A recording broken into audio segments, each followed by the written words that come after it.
Ladies and gentlemen, please welcome to the stage Gary Keller and Josh Team.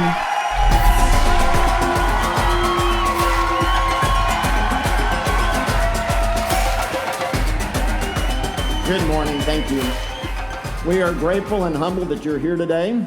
We really appreciate you taking your time, investing your money and your life, and trying to take your business to the next level. And we are grateful for the opportunity to be a part of that. So let's just dive in. As we did yesterday, we'll do today, and again, we'll do it tomorrow. We want to take a few minutes and talk again about technology. You're going to click. Yes. Thank you. He's my clicker. So we put this up there yesterday, and I just want to go to the upper top right-hand corner. One more click, thank you. And I just want to talk about this issue of build your database and build a relationship with it. So why is that important? It's real simple. When Jay and Dave Jinks and I wrote The Millionaire Real Estate Agent, we said your database is your business. And just so you know, we weren't kidding. Your database is your business. And if you think about how do you build a business worth having, it's having a group of people that know you, like you, and would do business with you. And that is the basis of all great businesses. So the whole point behind having a CRM is putting all of the people that you want to do business with in there, and then building a lifetime relationship with them. So when they think of real estate, they think of you. They don't go to someone else's site. They don't go do other things. They stay right there in relationship with you. So yesterday, we released Command generally to the entire world, correct? That's right. All right, next click.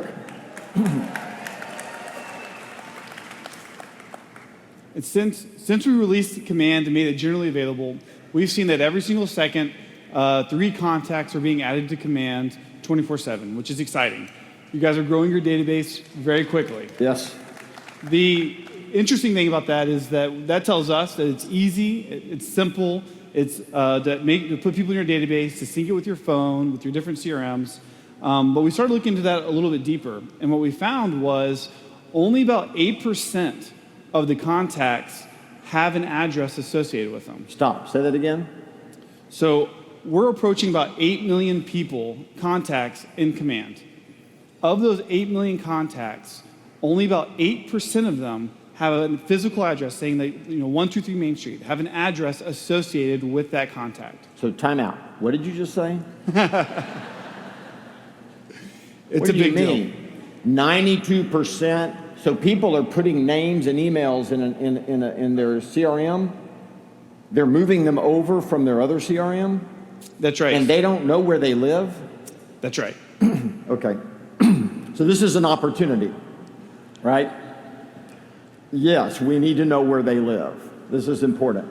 So to me, it's an opportunity for all of you, right? You 92%, to go back and immediately pick up the phone and say, hey, Josh, this is Gary Keller with Keller Williams. I hope I didn't catch you at a bad time. No, it's a great time. Awesome. I'll just take a second. The reason I'm calling is I was getting ready to prepare your specific data on your home that I wanted to send you in your neighborhood, and I realized I actually don't have your address. So if you wouldn't be offended, I'd like to ask if you would be willing to give me your address so I could send you specific information about your home, pricing, activity in your neighborhood, and anything else that you might want to know. Would that be okay? That'd be great.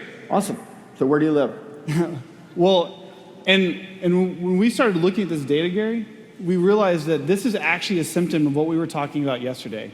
That because we've got one-to-many marketing, and because we're being forced to just push more and more leads to our current websites, that's actually watered down these databases to just be names, emails, and/or phone numbers. Yeah. And so the problem is, like you said yesterday, any other agent that has that same phone book is calling with the exact same scripts, and it's really hard to differentiate yourself. Well, that's right, because with Command, the opportunity that you have, because it's a platform, is instead of you sending out a blanket communication to 500 people, really like 1 to 500, it's now 1-to-1 for 500 different communications that can be done instantaneously, customized to each of your specific people in your database, which is what a true platform will do.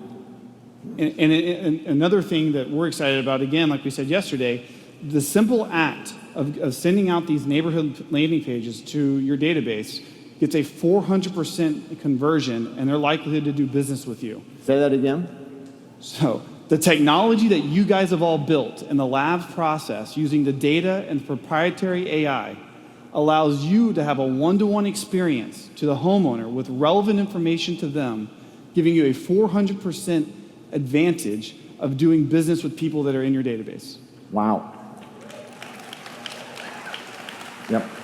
So the one thing... So what you're doing, let me just recap what you're saying.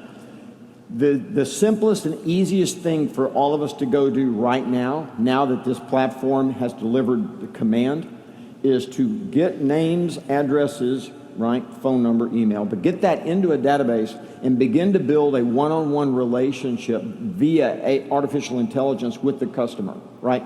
In other words, the world has changed. When you put up this landing page and it has the unique information on their house and on their neighborhood or any other neighborhood they want, and they could actually sit there and it might even change in real time in front of them. That's right. Right? Forever. The game changes. Well, and this is... Because the customer gets addicted to that. Well, yes, and they can't get that information right now from Redfin, from Zillow, from Trulia. They can't get that from anywhere but you. And that's why we're seeing that conversion rate go up so high. That's right. And this goes back to having a database is only the first part of that first step. Okay. It's building the deep relationship. So the one thing you can do today, like Gary said, call people, add their address, put them on neighborhoods, send out the landing page, and convert more business. It's the number one thing you should do. That's it. And as simple as it sounds, it actually completely changes the consumer experience to an experience they've never had before in the real estate industry. Sounds simple, and a lot of people will go, bleh, but when we did our tests, there was a 400% more engagement in that than on a static site. Across 1 million consumer tests. Like, this isn't just like 10 people in a room. Like, we tested with 1 million consumers. Yeah, it wasn't 10% better. It wasn't 100% better. It was 400% better. Which just makes sense. People are curious about their neighborhood. Well, that's how you get your unfair share of relationships. That's right. When you send out these landing pages, the landing pages will be responsive, meaning that they look really good on a mobile phone. And we know that because we know that most likely your consumer will look at the page on their phone, because the phone has become the remote control to all of our lives, which is why all of you guys have your phone right now. This is where we want to move Kelly. Kelly, we want Kelly to become the remote control to your real estate business. And we've just released a new version of Kelly. You can download it in the App Store or in the Google Play. And it's a manifestation in our mind of how we can create a dashboard to give you information that's relevant to your business in real time. Yep. So I wanted to talk about really quickly the journey of how we got here. So when we launched Kelly Family Reunion last year, and it was just a voice-activated device. It was an engineer's product. That's exactly right. That we let you play with. We think of it as Kelly Battleship. Kelly, can you do this? Miss. Like, she didn't know. Very similar to Siri and Alexa when they rolled out and you said, Siri, play the Beatles. I'm sorry, I didn't get that. Well, what's interesting again is the competition looked at that and went, this is no big deal. What they didn't realize is if they said that into Kelly, they had just trained Kelly for us. That's exactly right. And if you think about that, since Siri and Alexa have come out, who's come out in the space to challenge Siri and Alexa? They're not. They're so far ahead. The space is taken. And you guys have done the exact same thing. Through our journey last year of you training real estate AI, you swept the board. You won every AI award last year in real estate. You're on the Wall Street Journal's watch list for real estate. Well, it's kind of cheating, though. We were the only AI. That's true. That's true. Now, you got to realize that the journey to this is messy. But understand that the ultimate journey is when you use Kelly, whether it gets it or not right now, you're training it so that your customers can talk to your app. That's where the business is going. And the industry is going a lot faster than anybody realizes. So let's take a quick video of us taking all of that insights about how you've been talking to Kelly and us turning that into a dashboard or a remote control for your business and what the first step of that journey looks like. Yep.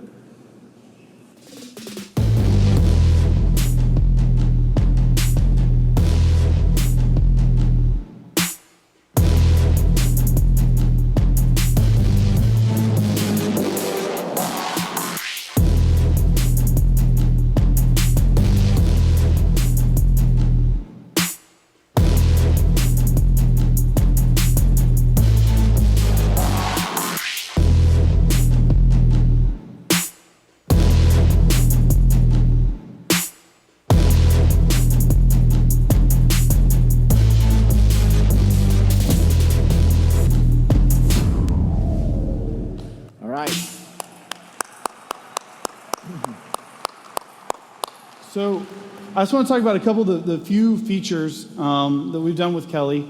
We've taken the best practices from some of the best assistants that we've labbed with. And like any good assistant, they have to predict your needs. And so when you open Kelly, Kelly tries to look at your business because we're all on one platform, and it says, who are the most recent contacts that you've added or that you've contacted? And it gives you a quick dashboard from there. It allows you to see the activity timeline for anyone in your database, what's the last time you interacted with them.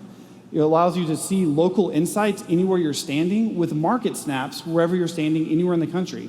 So that, and the use case of that came to mind in the last process was we heard agents say, once people know they're an agent, no matter where they go, they get the question, what's going on in the local market? Yep. And they have to go back and like either get the information before they go or tell them to follow up with them. But now with Kelly, I can open it up, see what's happening around me, and share that information. Well, excuse me.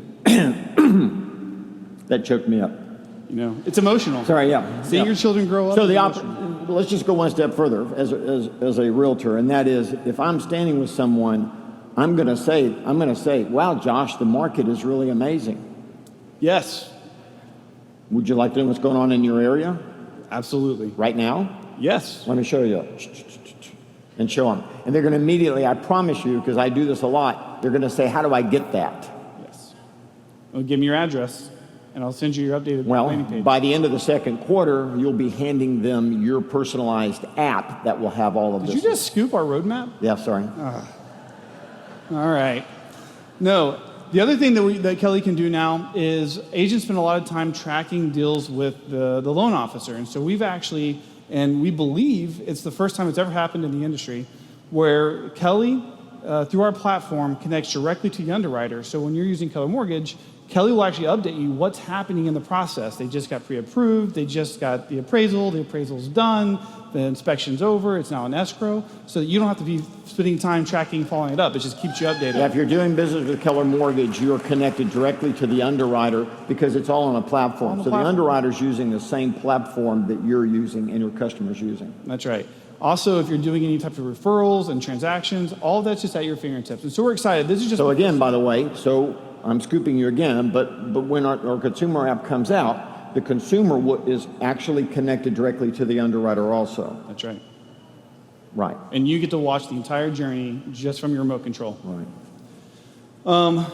We believe that Kelly will evolve this year so that 80% of the common daily tasks that you do, you can do directly through your assistant or the remote control for your business. And you can do that by just clicking a few buttons. Or, of course, we still have the Kelly Battleship game at the bottom where you can talk to Kelly. Well, you can see at the bottom, even though the screens are changing, if you look at the bottom, it says Home, Command, Connect, Consumer, and More. What you notice is we simply took the 3 levels of a tech-enabled agent, right, which is around your database, which is around your groups and information and education, and around your consumer app, and we turned around and put it at the bottom of the control screen of Kelly. Those are my favorites.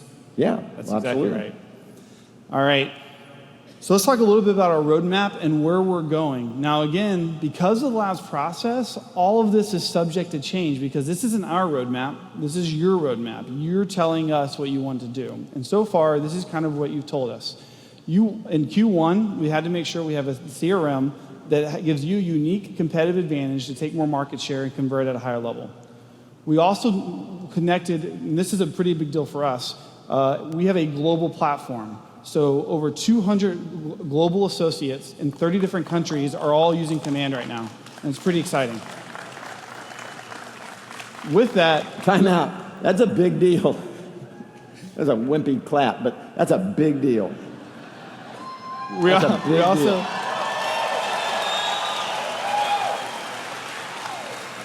It is. You talk about a connected world. What we literally are now beginning to do is connect all realtors. Right. So, globally. Well, and the reason that should matter to you guys is because, as you see, we're going really hyper-local with neighborhoods. And now that we're also connected across the planet as the largest real estate company, every time you're talking to a client, you're the best economist from the global perspective all the way down to the micro perspective. We want to give you the most information about what's happening in real estate across the planet so that you can answer any question on demand. Well, so this is how complex that is. We actually have 4 groups because we have America, and then we're standing up our New York group because they're in New York, of course, and we have to deal with those issues. Yes. Right? And we know that. That's right. And then we have Canada. Yep. Yes. And then we have outside of the continental U.S. and Canada. So you have then the global. So you have 4 different groups that we're standing up right now to deal with the 4 different issues around. But they're all using one platform. Well, there you go. They're all using the one platform you built. Right. That's the game-changing moment. That's right. We're changing applications. That's right. Yeah. So in Q2, as Gary said, we're going to be launching the consumer app, and that's where we take all of our learnings that we're going to be playing with from here until then, and making sure that we give you an app. And this is where you become Netflix, and we'll talk about that a little bit more in a second. We're also going to go double down on teams on command. And so right now, you guys are the gold standard for teams in the industry. In fact, 33 to 34% of all the top teams list is you. So who better to partner with us in the labs process to make command the gold standard for supporting teams? And that's our goal in Q2. Yep. In Q3, we're going to be moving to allow teams and market centers to collaborate real time. We're going to talk about that in 1 second. And then... Well, you skipped consumer and connect collaboration. Yes. Okay. We're going to have consumer and connect collaboration in Q2. No, so the idea behind Connect, so right now when you log into Command and you go to Connect, you can see there's these groups. And this is where our first step into, again, taking Facebook and Slack, they had a baby sent to real estate school, all that jazz. We're going to be working in Q2 to make that really, really real estate smart so that the collaboration around real estate topics, it's so easy and simple and human for you to mastermind and connect with the people that are important to you in your real estate community. And that's going to be the focus through Q2. Yeah, so just a simple thought, just to tease you a little bit around Connect itself, is that right now from KWRI, we have so many things we want to communicate that we just send out an overabundance of emails to the point where I literally hit delete on most of them personally. Gary, they love our emails. No, I don't love them. And what's really cool about Connect is if you think about it going forward, once it comes out, you can check off and say, I never want to hear the word FSBO again. And it doesn't matter anywhere in the ecosystem of KW, if the word FSBO came up, it doesn't show up in your Connect feed.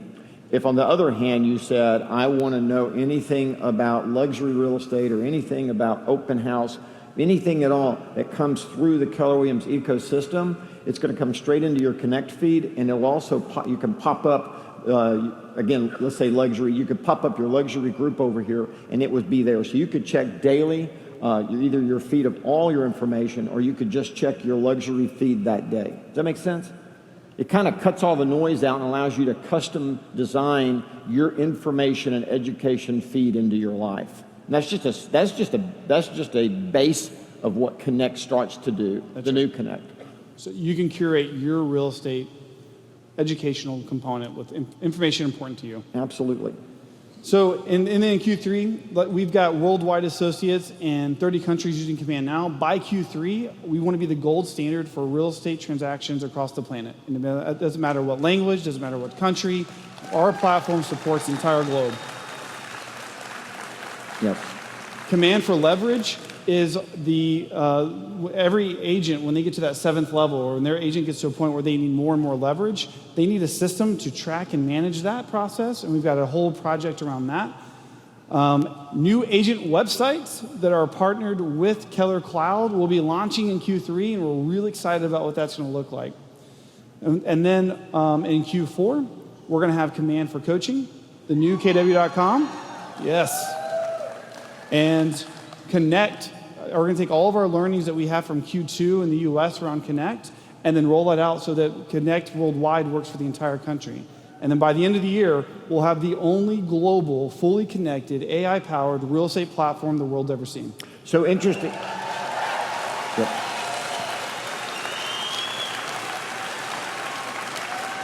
As you can tell, it's a journey. It's a journey, and it will sit. Well, we were talking about improvements, and you told me backstage that since we stood on stage yesterday and announced the general release of Command, how many updates to Command have been done? From yesterday from me on stage yesterday to me on stage now, we made 76 updates to Command. Yeah, but just again, you got to. I know that's a weak clap because you still don't understand what's going on totally. But the world is moving at such a fast pace, and the only one that can keep up with it is a platform that changes, right? In other words, the ability to make changes in real time. I would say right now, Josh, that we're the only real estate organization on the planet that just published their roadmap so that our people, our partners, can hold us personally accountable to doing that. Absolutely. Yeah, that's a big deal. I hope you and I have our jobs next year. Yes. I'm a little nervous. Me too. So, just like we did this morning, though, as we have a platform and we see patterns, we have insights into what's happening at a macro level in real time. What we don't want to have to do, though, is when we learn things such as only 8% of people have an address in the database, we don't have to wait till the next event for us to get together to talk about that. One of the best things about the Keller Williams ecosystem is that we've got the top real estate minds on the planet, and our ability to come together like a family reunion and mega camp to collaborate is world class. So what we've been working on at KBRI is a studio in Austin so that we don't have to wait to 2 events a year, but we can actually connect face-to-face human conversations across the planet with the best minds in any topic. And you, from your phone or your tablet or your computer or through your market center, can connect and join the conversation in real time. And we're really excited about that. Yeah, we actually we invested in a company and ended up with the exclusive rights for this cutting-edge technology for the real estate industry. Yep. They're the only ones that get this. We believe face-to-face human conversations are going to stay the center of all parts of real estate. Now, we actually caught Jay having a private party, but we went ahead and took the picture. We did. He didn't know there was a photographer there. No, this roadmap isn't our roadmap, like we said. This roadmap is your roadmap. That's so right. If you didn't like something we saw, if you think our priorities are wrong or we missed something, all you have to do is go to ideas.kw.com and tell us. In fact, there's already been over 1,000 ideas submitted on how we can do better. And this is our roadmap. So you'll see, it's actually interesting. It's a little blurry, but the number one voted thing inside of our ideas.kw.com, our roadmap, is a previous and next button on the contact. So there's like 22 people having a conversation on that and 137 votes. So our product manager will get on the phone, they'll call, and they'll say, hey, help us understand what you mean by that. And the use case for this made sense. They wanted to create their list inside a command by filters and tags saying, these are the people I want to call today.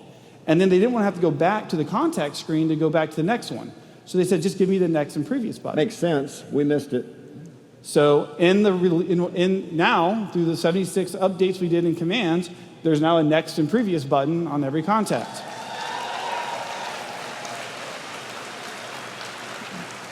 The point of that is that each one of those updates are extremely small baby steps, but they're baby steps that you tell us to take.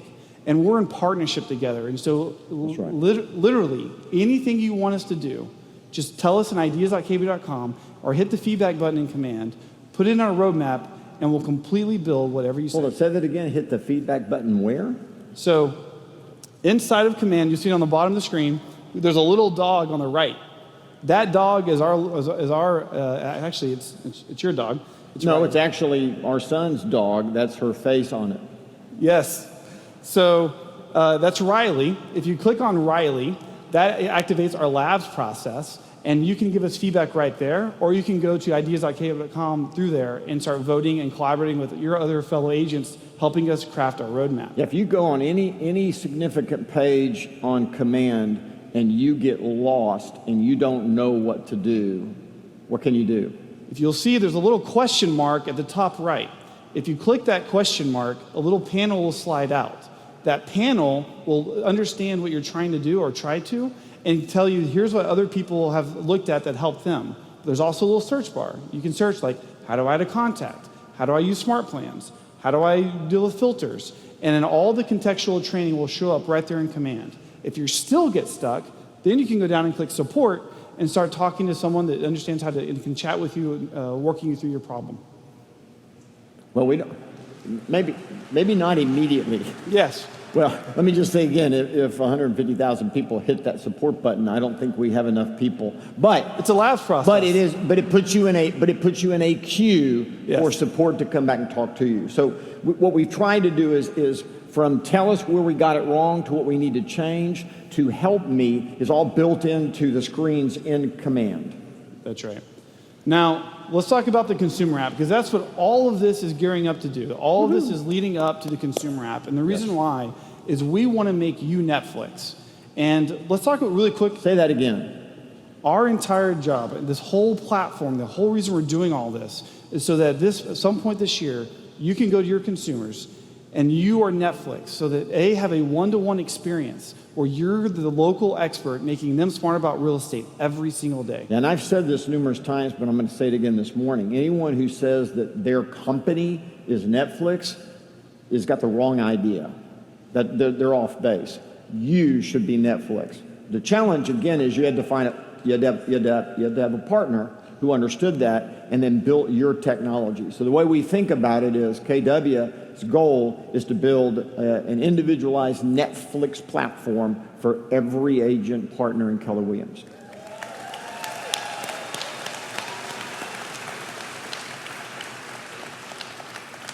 I do want to talk about Zillow for 1 second, because Zillow did something really interesting. They were able to take market share away from other portals by doing one simple thing, the Zestimate. And as much as we as real estate professionals know the Zestimate's accuracy is, well, it's not, we have to acknowledge it does something pretty well. And I like to think of it as compared to my wife, who wears a Fitbit, and she wears it all the time. And I asked her, Tara, do you think that Fitbit actually counts every step? And she was like, of course not. But what it does tell me is that I walk more steps today than I walked yesterday. And what the Zestimate does tell consumers is my home worth more today than it was yesterday? Is my home worth more than my neighbor's? And if you think about that, Zillow made the consumer feel like they were a little bit smarter about real estate. And that little thing made people use Zillow. So what we're doing in our consumer app is we're taking that to the 10th degree, because you've got a platform that you've built with your data that's proprietary to you. You're going to be able to make your consumers smarter with information they can't get on any portal or any other realtor's website, all hyper-local to the neighborhood. And we've tested this out, you and I. We've taken it out and we've asked people. If you don't believe it, ask them. Would you like an app that kept you up to date on the neighborhood you live in, the neighborhood across the street in real time? Yeah, price per square foot, the activity of the neighborhood, just listed, just sold. The personality of the neighborhood, all of those things. Anything is changing. 100% of the time, in my experience, they go, well, yeah. It doesn't matter if they're renting or they're owning, there's just a natural curiosity. We want to empower you to give that to your consumers so that you can, for the first time, build a real moat around your database, going from just emails and phone numbers and names to actually understanding their needs in the real estate space so that you can curate that experience. Now, to a certain degree, the landing pages they can do right now have some of that core information. This is our early test. Yes. You already have that. It shows up, and landing pages is a horrible word because it makes it sound like something everyone's familiar with. How about we call it individualized, one-on-one personal websites for consumers?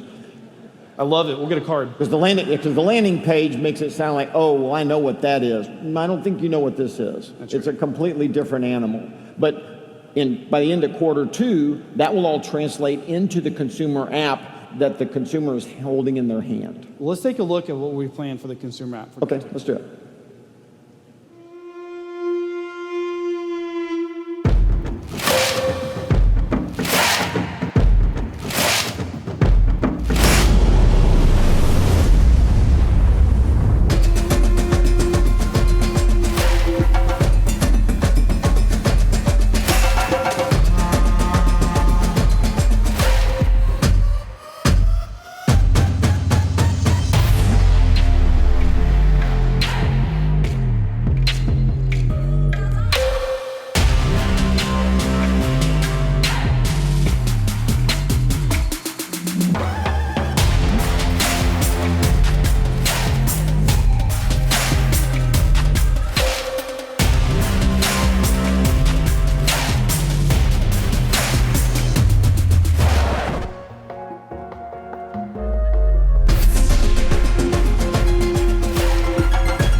So here's the. So absolutely. So here's the cool thing. Even though that, and I wish it were sooner, even though this won't be released probably until the end of Q2, please know that we already designed it. It's already designed. It's simply in the hands of our developing team right now to make sure that it actually works for your customers. We can't do a soft rollout for a consumer experience. So we had originally set our roadmap for the beginning of Q2, and we've pushed that back a little. So we apologize for that. But the only reason we're doing it is to test it.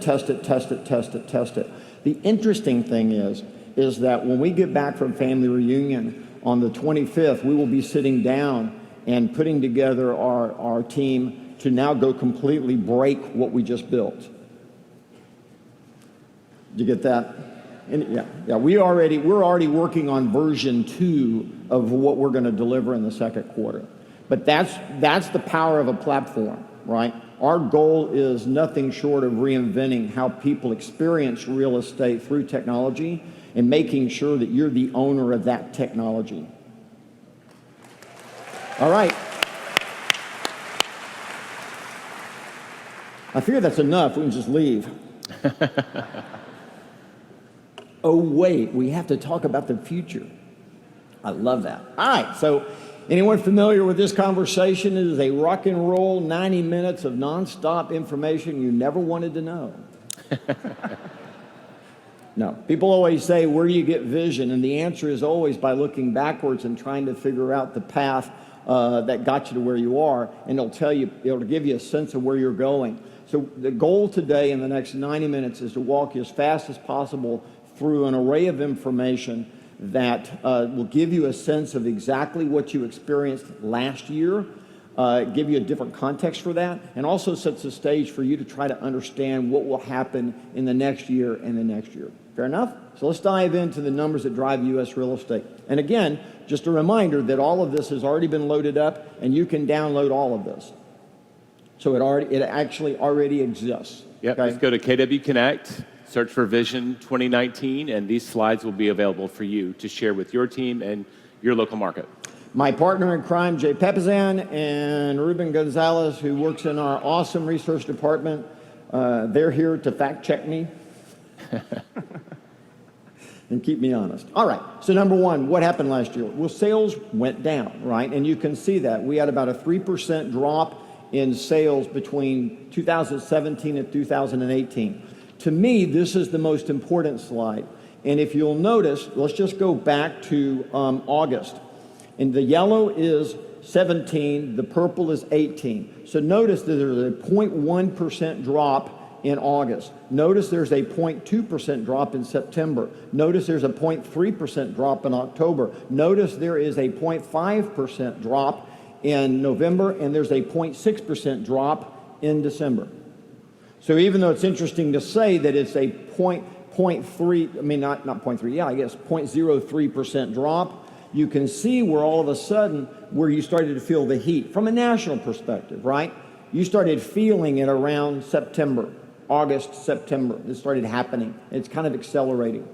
What happened with home price? Well, let me back up. So the expectation is in 2018, we're going to see a drop in sales nationally of 2%, 1.8%? Yeah, right now we're projecting about like 3% decline.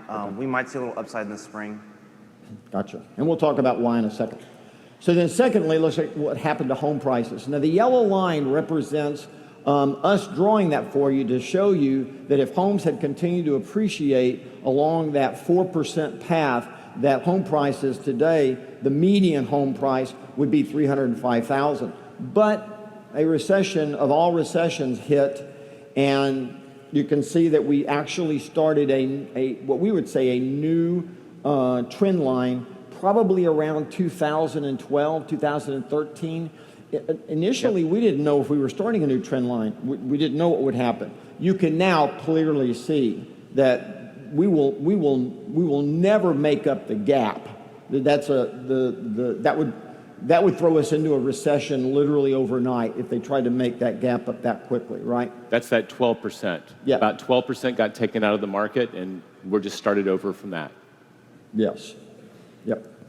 Home price annual appreciation. If you look at this a different way, you can literally see that in the rebound we were at 7.6%, and then the 3 years, the last 3 years, we've calmed down to just about 5%. And what we want you to understand is even 5% is not right. It's untenable, right? It's at the upper tier, yeah, for sure. You can't stay there. You can't. If you stay even at 5%, you're going to have another mother of all recessions.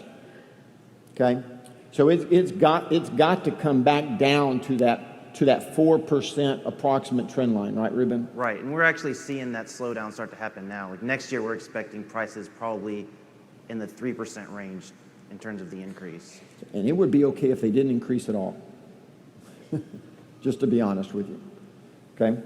Month supply of inventory. So when we look at this, again, the way that the U.S. looks at it is different than Canada. U.S. looks at it as if you have 6 months of inventory, meaning that if no new real estate came on the market in 6 months, all real estate would be sold. They call that a balanced market. So we draw that line, that yellow line at the 6%, and then you can see whether you're in a seller market or a buyer market. And again, these are national numbers. You have to apply this to your local economies.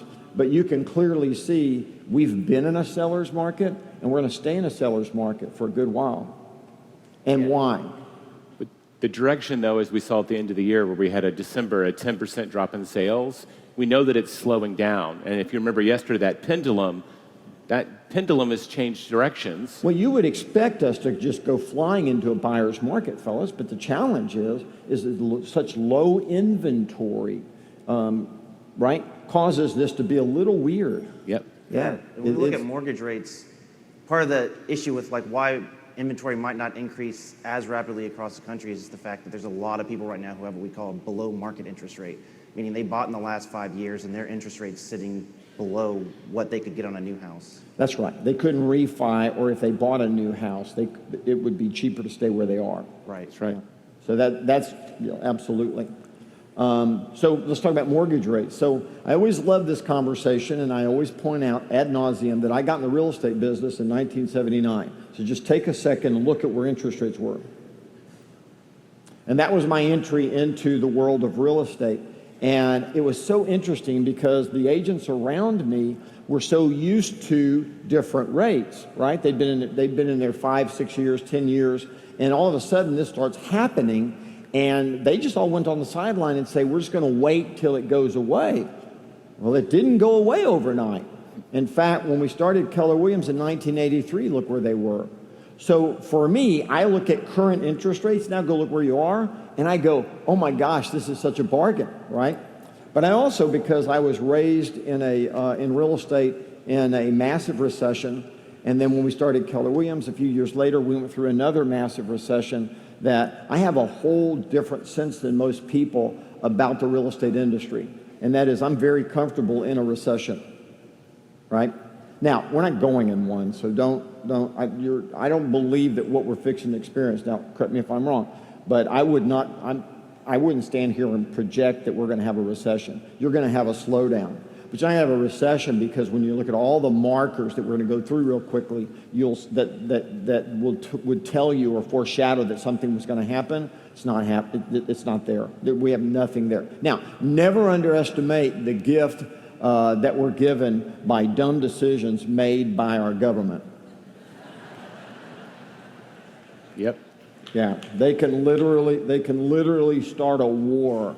And the reason why that happens, and I mean this with respect, is because you have parties that when they're not in office, they can't wait to get in office to enact their ideas and the legislature that they want. And when they get there, they almost don't pay attention to where we are economically. They actually say, this is our time to get our agenda out to our country. And invariably, it's the wrong agenda for them. They don't connect. And so they do these things. Anyway, that's kind of it. Mortgage rates are around I think we got as high as 4.9%, and then it's in the U.S., and it's pulled back a little bit. Most likely we're going to see about 2, maybe 3 interest rates ticks up, but I would be very surprised if we crested anything large past 5%. How about you? Yeah, I think that's about right for this year, 5%. I think the Fed's being very patient, and we'll talk about it later, but Treasury rates have also been fairly suppressed. So I think mortgage rates are going to rise fairly slowly, actually. By the way, let me just make a sidebar comment again. This is exactly why Keller Mortgage was formed, because with no origination fee, no closing cost, and we give no lender closing cost, and $1,000 back at closing to cover the other costs, all of a sudden becomes more and more attractive, right? And that's why we did it. So we look at affordability. So here you go. It's still incredibly affordable when you think that in America it takes 17% of your income in order to live in a home. That's a big deal. When you look at the national average going back to the 70s of 21.6, right? Again, I feel great about it because I look back when I got in real estate and it was 31, 36, 36, 30. It took a lot. Yeah, and we sold a lot of houses. People still bought and sold. All right, so let's look at Canada real quick. So the first one to get is home sales. So what's interesting in Canada is all of a sudden, home sales are absolutely on a decline. And they're on a decline right now because the government of Canada wants it to slow down. And it needs to slow down, okay? The biggest issue, again, is not the number of sales, but it's the price of the real estate. So they're trying to put a governor on that through regulatory effort, right? So if we look at the appreciation of homes in Canada, that's unsustainable. And I've said that from this stage for the last 15 to 20 years, actually. I have. I'm not, I also, I commonly say every time anyone asks me, I say Canadians are smarter than Americans. And most people think I'm joking, but I'm actually not joking. A lot of that, Gary, was driven in Vancouver and Toronto. They had those foreign buyers just driving prices through the roof. The government stepped in to try to cool it off, and it's kind of like guacamole. Like they went from Vancouver to Toronto, and now they're in Quebec. Yeah, and Montreal. Right, and so they're moving it around, but they're really trying to keep this so that homes can still be affordable. Well, that's exactly right. Yeah, that's it. They have to tamp this down. They really do, and they're not done.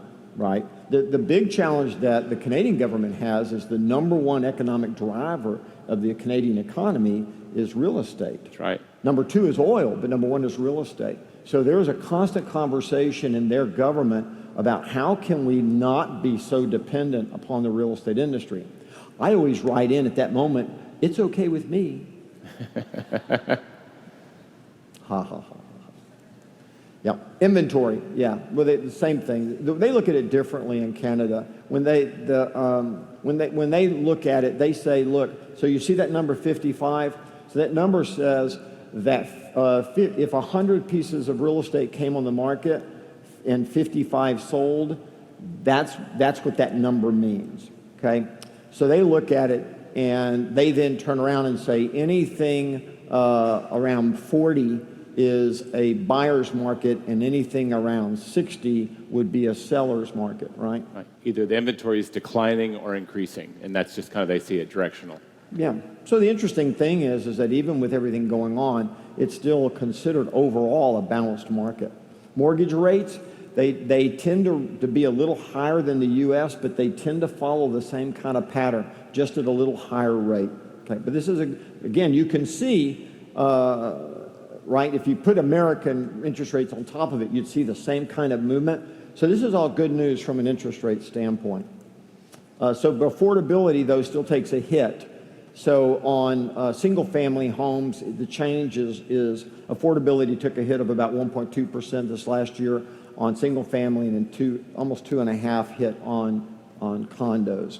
And people are paying attention. It's 60%. They measure it differently. So in the U.S., it's just principal and interest. In Canada, they measure the cost of a home as principal, interest, insurance, taxes, and utilities. Yeah, so it's a different measure. Yeah, that's exactly right. They're saying that someone spends 59% of their income on a single-family home, but their measurement, they have in there the cost of heating. They have a whole other index, which is probably more realistic to some degree, but remember, they are smarter, right? So it's tougher in Canada right now. I mean, it just is. It's tougher, and it's because the government's getting involved to try to slow all that down a little bit. Okay, so let's look at the U.S. economy and look at what drives everything. So GDP. So and this is true in Canada as well, and that is that 2 to 4% GDP growth is what they're looking for. And if you look at our economy, we've been playing in that since around 2012, right? Even back to 10. We're playing in that. We're playing in the percentages. This is good. This is exactly why you're selling real estate. Yeah, it's because of that number. We're on the second longest run of economic growth in U.S. history right now. Say that louder. We're on the second longest run of positive economic growth for the country right now. Cool. Well, what goes up comes down. Yeah. Well, yeah. So again, if you got into real estate and you got in 2010 or 11, you've never experienced a recession, much less a devastating recession. Okay, you think, well, this is the way it is. So people who got in the last 5 years, sales are slowing down a little bit and they're panicking, right? Yeah. But as we heard yesterday on our panel, those individuals who have a sense of understanding about this actually go, this is a wonderful opportunity. But right now, GDP is exactly where it needs to be. Unemployment is exactly where it needs to be. Again, this 3.9% is literally uncharted territory. Once again, it's employment is so good. Income, this is interesting, right? So we've had now 3 straight years of wage increase, right? And they expect it to happen again this year. Yeah, this number's lagged a year just because of the way the Census Bureau kind of works, but based on like other statistics, this year looks like it's going to be positive as well and probably higher than 2017. And the challenge that you have again is if real estate went up by 4.9%, but wages only went up 2%, what just happened? Do you see the point? It's not complicated to begin to understand. Now, you have 5%, 3%, 2% in the last 3 years. That's really good. But real estate prices have actually, if you took the 3 and added them up, appreciated higher than that. So then the average person still goes, well, I feel like I'm going backwards a little bit. I will say again, though, this is why we want people to buy homes and pay them off in 30 years. Right? This idea that I should move over and over again is probably going to slow down a little bit, you guys.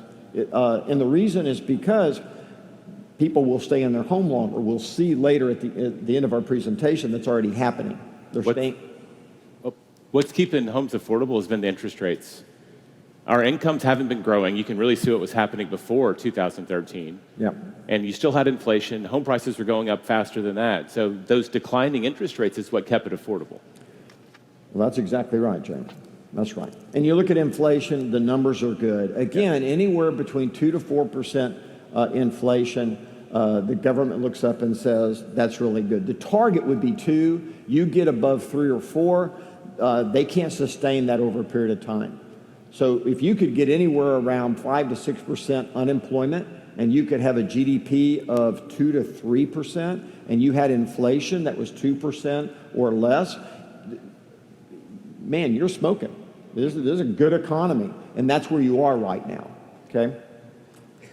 Yep. Also, the Canadian economy, same kind of thing. You can see their GDP is really, again, doing well. That's not what's causing the challenge in Canadian real estate sales. It's not GDP. Unemployment's a great number in Canada. Same thing, 40-year low, by the way, for unemployment. Inflation, the Canadian government says anywhere between 2 to 3% is a target range for them. The CPI is on the high side of that, by the way. Yeah, and that CPI is probably affected by some trade issues that happened this year. Yeah, that's right. So that's why we have this core issue that kind of excludes certain items, and that's kind of what they tend to watch more closely, which is right at that 2%. Yeah, so you get rid of those, you're back at 2%. So that it's all good news on the economic front. There's nothing out there nationally as you go back to your career for the next year. There's nothing economically out there that is anything but good news for the overall economy. Our challenge again is affordability and the lack of inventory in the United States. That's the issue. In Canada, the issue is simply the federal government wants to slow down this unbridled price growth. And so you have two different things going on that they're different, but they have the same effect of all of a sudden throwing real estate sales into a slowdown. Make sense? Okay, it did make sense. Let's start over. No. Oh, no, I'm kidding. Okay, I'm not going to start over. We have healthy economy. It's really the inventory is one of the driving things. It's only a few things you have to remember to take away from this. And Brian said it yesterday up here. In a shift, your consumers need you to be the economist of choice. Yeah. That's why we do all of this. Well, we do, even though this is ad nauseum, but honestly, again, the consumer would expect for you to talk about what's going on in the national economy, what's going in the local economy, and how will that affect their real estate decisions. Again, we publish all this for you. All you have, my advice, and I say this every year, is if you just go back to your office, print a copy of this off, and get in a room with a bunch of other agents, and for about 2 hours over lunch, y'all just flip through the pages and talk about it, you will be shocked at how fast you assimilate this, and all of a sudden it starts coming out in your conversations. If you don't do that, there's a 99% chance that you'll never mention any of this. Okay?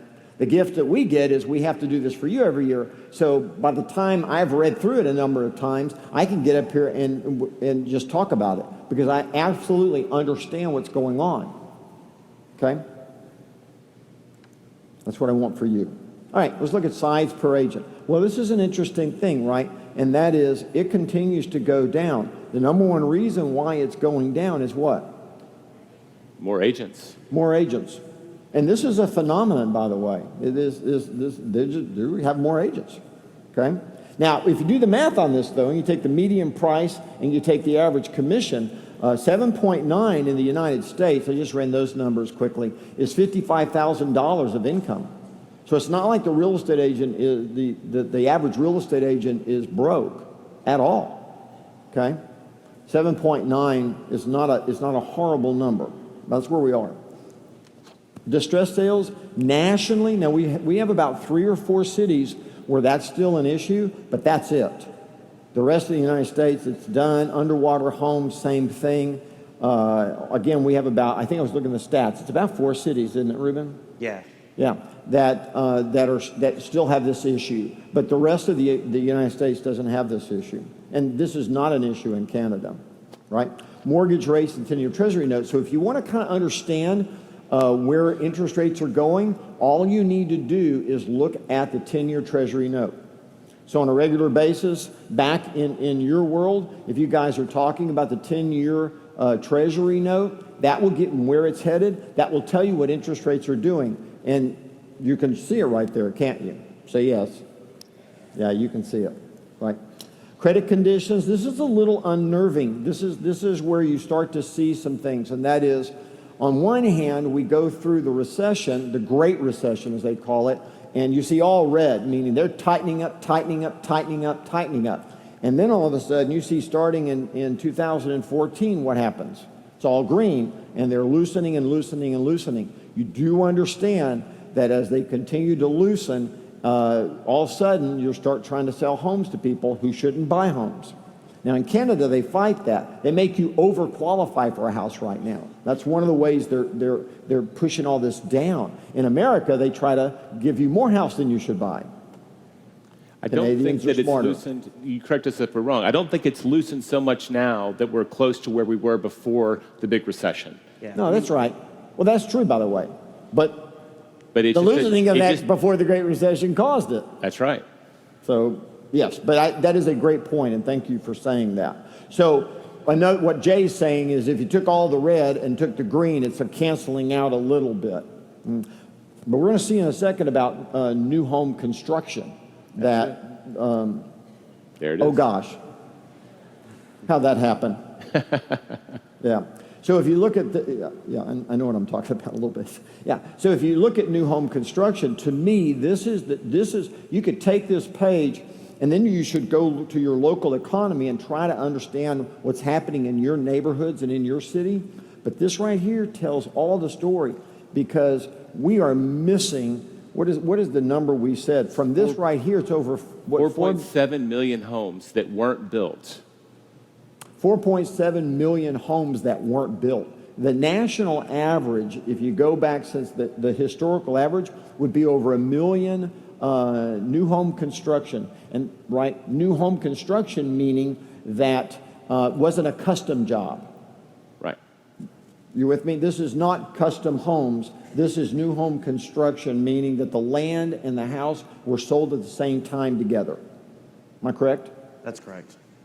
Yeah. We're going to add this with something else, but basically it's an inventory problem. We've had this demand, and if you have no inventory, prices go up, and it's not equal across all price points. And even though this is a completely inaccurate comparison, so after I say it, forget that I said it. But if you do the math real quick, and you said, okay, well, what are the 100 most populated cities in America? If that 4.7 million of homes that were not brought into the market, if you divided them out, that would be 47,000 homes in each of the major 100 markets of homes that never got built. Do you see that? And that, by the way, you can't bring on enough resale homes to make up for it.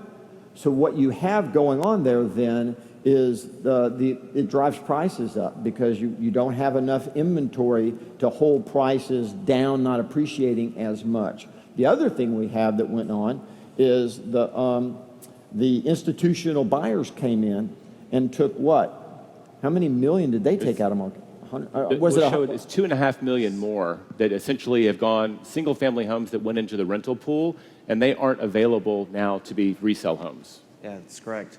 And it's actually interesting, one thing we're seeing in new construction now is built for rent. Some of those guys are actually behind some of the new construction we're seeing. Yeah. It'll never be for sale. It just shows up as a rental, a home for rent. So it's kind of interesting, right? You take those two things, and again, you have to apply it to your local market. But this is what's causing the issues that we have right now of sales slowing down and prices going up. If you look at new home construction, right, this is let's go back. If we go to new home sales, which is different than new home construction, what you can see here is if we go back to the year 2000, we have over that, right, we're at 50% less than what was sold in 2000. In that starter category. So that blue line represents the lower priced homes. And everybody feels this. First-time home buyers are competing with investors for fewer homes, and it's really, really competitive, and they're getting shut out. Yep. About a push on the greater than 400,000, and then, right, and then you look at the 300 to 400, and you're actually above, right? Might be considered the sweet spot. Home ownership, this is interesting, right? We go back to 2009 and look at it, and we're now about 5% lower than what the national average would have been, right? Yeah, and an interesting thing about this one, Gary, is people's preferences seem to have more or less stayed the same. The same number of people, same percentage of people are living in single-family homes as were, 10 years ago. But the number that own them has actually decreased. Yeah, yeah. Student loan debt, this is a big issue, right? I think, what's the average student loan debt? $350 a month? Yeah, it comes out to about a payment of about $350 a month on average. And, you're talking about your first-time home buyer category again in this section. Most student loan debt is held by people, under the age of 30. And by the way, there's an 11% annual default on that debt. Yeah, it's the highest default rate of any form of debt.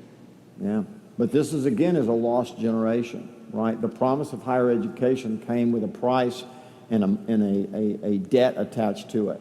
And getting that $350 off someone's plate is a big issue. So all of a sudden it pushes back. The people are buying homes and a little later in their life. All right, let's look at the luxury market real quick. So here's how we look at it. First thing we say is, are there people out there that could afford to buy luxury real estate? And the answer is yes. From 2006 to 2017, you have an 81% increase in the U.S. of high net worth individuals, 52% in Canada, globally 91%, right? Now you can see it. So there are people that can afford luxury real estate. The allocation of financial investments is kind of interesting. It might concern you because you say, well, in 06 it was 24 and now it's 14. But this is more about high net worth individuals moving their money around because of the extraordinary performance of the stock market. Yes. Is that right? Right. Yeah, that's all that is. We believe that you'll begin to see a movement back towards real estate as people take their money off the table in a volatile situation and try to put more of that back into a stable environment. And real estate would be considered more stable. Mm-hmm. Month supply again is actually pretty good for luxury, meaning a 9.6 months worth of supply. That's actually a good one, right? And then you see that on average it's 95 days on market, and you go, okay, this is good. Now you notice it levels out a little bit. We could start seeing an uptick of that. We probably are seeing an uptick of that, depending on the market that you're in, right? Yeah, we are. We already are seeing that. It's just a national average from last year, but the numbers are still good for that. When we think about commercial real estate, we look at three things. The first one is we just look at job growth. So let me back up and just say again that overall the luxury market is still healthy. People can afford it. They still want to buy it. Okay, and homes are still moving in the luxury market. They're just not moving as fast, right? You look at the commercial market, and the first thing is job growth, because if people are hiring people, then they need places to put them. So the numbers are good on that. And then you look at the vacancy rates, and it's all kind of stabilized, right? We're not seeing any massive movement in any of the categories from office to industrial to retail. I want you to notice an apartment again, and realize that they only have a vacancy rate nationally of approximately 4.9%, okay? Which means they're going to keep building apartments until they can drop that down, right? Because that's kind of how construction goes. They'll just keep building it until they built too much, and they'll tank the market, and then they'll fill it all back up and start all over again. That's why they call it a cycle. Loan delinquency rates, now this is, you're in uncharted territory. Right? This is extremely low on that. It's not happening. All right, so let's switch gears. Let's look at our industry and look at all the things, the topics of the day, if you will. By the way, did you notice so far the calm Gary versus the agitated Gary of the last year? I can still bounce, by the way, but what I want to... I'm making fun of myself. Let me just say again that, and you don't hear us talking about competition or anybody else, the main reason that you saw agitated Gary for a year is because I knew that the battle coming to us in the real estate industry was a platform battle, not a bolt-on technology battle, and I knew that. But in order to go build a platform, an innovation platform, the kind of platforms that Google and Amazon and Apple and Netflix and those companies, Facebook, that they all use, it takes a couple of years to build that. And in the time between you realize you have to build it and you build it, in the field, you look like the stupidest people on the planet. You look dumb because you're not doing anything. And people go, well, I have to do something, so... And then people begin to doubt that you're going to be able to do it because you've talked about it so much, but you actually never did anything. So all you saw was me being very agitated, trying to get everyone's attention to say, just hang in there, we're going to get there. So, by the way, we got there. Okay.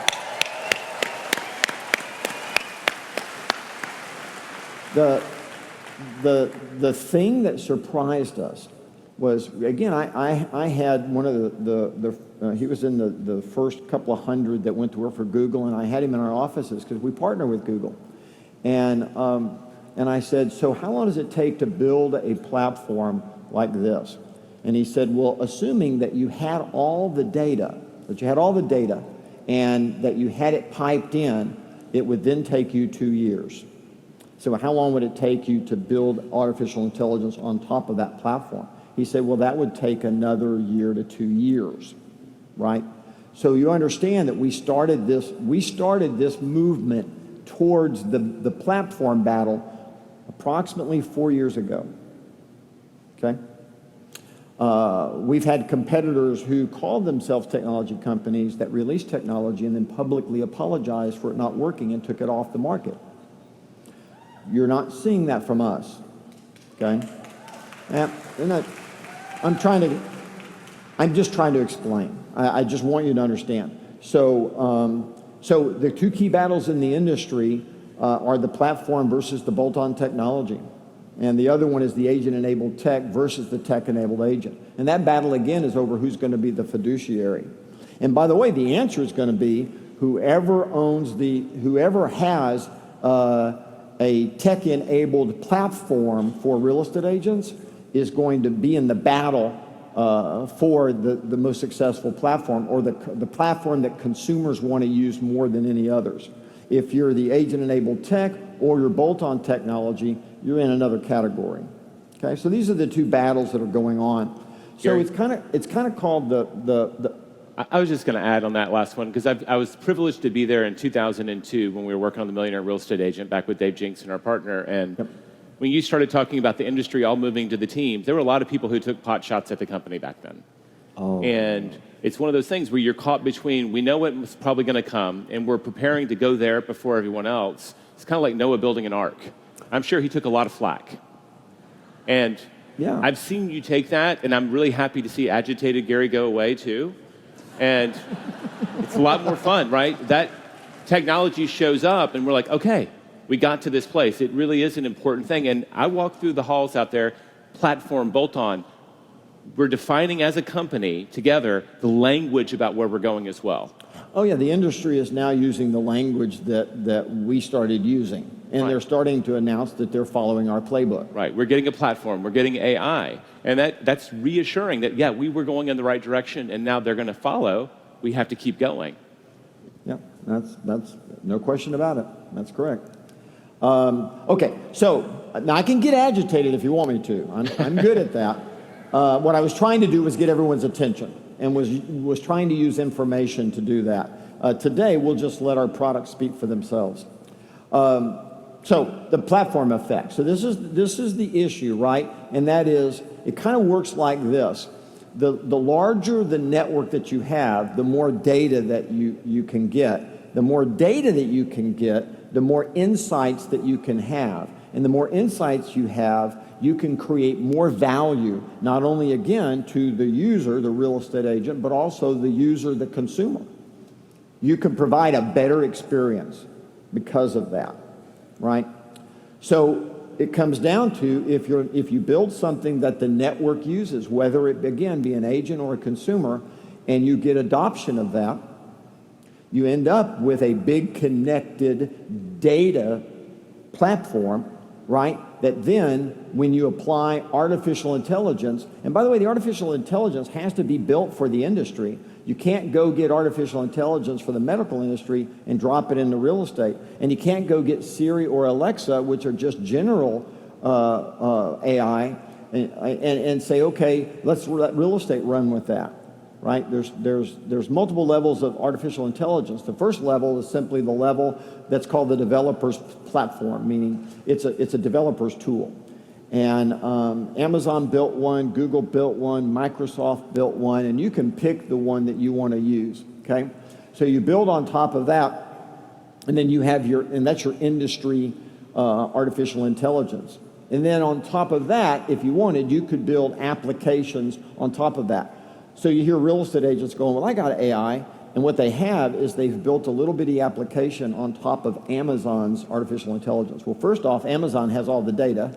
Number two, that's not an earth-shattering thing. It doesn't change the market, doesn't change anything. It's just a little bitty, nice addition to your service, but it doesn't change the industry. It doesn't change anything, okay? What we're talking about here is revolutionizing how things are done. The thing that scared me, and again, you saw me agitated, was for the last couple of years, my biggest concern is that someone who was not hired by the real estate agent would build the industry's first, most robust AI-driven platform, and we would all be sitting here going, oh crud, what do we do?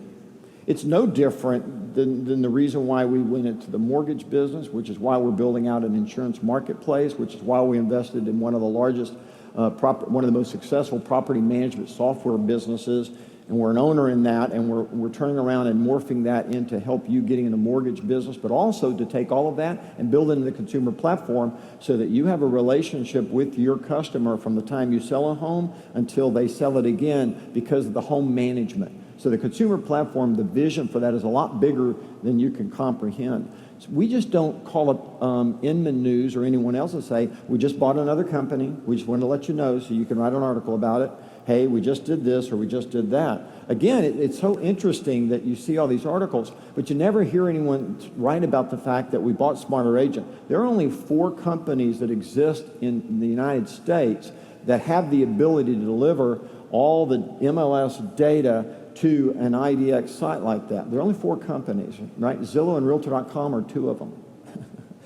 There are only 2 others, and we made an offer on both of them, just so you know, right? And when it was Smarter Agent. The thing that's weird about owning Smarter Agent for us is that we are now the company that has been hired to build for Berkshire Hathaway and 300 of the largest independent brokerages in the country. We now have their data, and we're hired to build their platforms.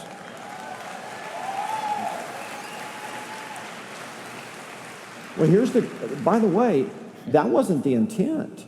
I mean, actually, we didn't even think about it, and then it showed up later, and we went, holy cow. So we called up Berkshire Hathaway, and we said, this is a true story, and we said, hey, why don't we'll sell you have to pay the same price, you have to pay what we paid, market value, but we'll sell off to you what you're having built, and we'll even let you hire the employees on the project so that you can stand up your own business and do it. It's pretty fair. They never got back to us. Okay. It's a true story. And then we heard that the IT director got fired. It's a true story, by the way. It's a true story. We have another competitor that just announced that they were hiring, and they had just hired an AI specialist, which means, of course, that they never built it. And then number 2, that they were going to hire 100 people to then go work on that. And I went over to Josh and I said, how many people do we have touching our technology? He said, well, today it's 292. Okay? It's not you weren't asleep at the wheel, Gary. I mean, and I'm thankful for that. That's why Lance was wearing that shirt yesterday. Yeah, I'm trying to give you a sense respectfully of what's going on in the industry. And then you have company, again, because real estate agents don't really understand, it's not, right, you're working in your business, not on it, so you don't spend a lot of time thinking about these types of things. You just enjoy how Amazon destroyed the book industry, but you're okay with that because you love your Kindle. And right? I mean, you're okay with the destruction of newspapers. You're okay with the destruction of the travel industry. Now it's real estate, and you're going, whoa, but I'm not comfortable with that. And yet, in every industry, it's the platform effect that is what put those industries into jeopardy. Which is why for the last couple of years, we've literally been on pins and needles because we had it didn't matter if someone who wanted to demarginalize the real estate agent had come out with a platform like we built, we couldn't move faster. More people can't move it faster. More money can't move it faster. We'll talk about in a second all the money that's coming in the real estate industry, but the issue is it doesn't take all of that money. It takes a lot of money, but it doesn't take all that money, and it takes time. It takes time to do that. So we just kind of held our breath, and you're now there. So you're there. So, yeah. And there will be hiccups along the way, right? There just will be. We'll have gotten it right. We'll have gotten it wrong. We did this. We didn't do that. That's okay. You saw all the buttons that we put on all the technology. You have so many different ways to yell at us and tell us to fix it, right? I mean, that's cool. I mean, they made over 70 changes in the last 24 hours. Yep, 72 deployments. Yep. Gary, we spent 3 days, I don't know, what was it with the research team, trying to find the simplest example of like how to explain, like, this is where it's going, this is what it's doing. And I think the only one that kind of, I think everyone here has seen where you have a network that gets a lot of data, it takes AI to actually interpret it, to actually give you things of value, is probably Waze. Hopefully a lot of you have used it when you're out showing buyers, but in real time, every single car is getting their own unique mapping around obstacles, traffic. It'll tell you where the speed traps are, where the DWI traps are, right? And it's all happening in real time. That's a platform that when you have all of the things going together, it really magical value shows up, and it's very hard to compete with it. That's right. And it will get more powerful when they start attaching gas stations. They actually attach to your car, and they know your fuel gauge, right? Like, I wanted to know that my blinker is on. It doesn't have to tell me to turn right at 100 feet, right? But it's not completely connected yet. That's why we're building everything in one ecosystem. That's it. And that's it. And that's the big challenge. And it's not easy to do, and it takes a little time because all the software, all the cool things that we use today that have software in it, don't forget real estate, is all bolt-on technology, meaning that it wasn't built in anticipation of AI. It wasn't built in anticipation of all of this connected data, right? The benefit that we had was we profit shared. And people have made fun of that program, even though we paid out $1.2 billion, you paid out $1.2 billion to your people. The thing is that the gift of that is we had to have the same operating system. So because we had the same operating system, we have all the data going all the way back to 1989. We have the data. We have it. All we had to do was create the pipeline. You didn't realize it, but the fact that the company profit shared actually put you in the position to become the most innovative real estate company out there.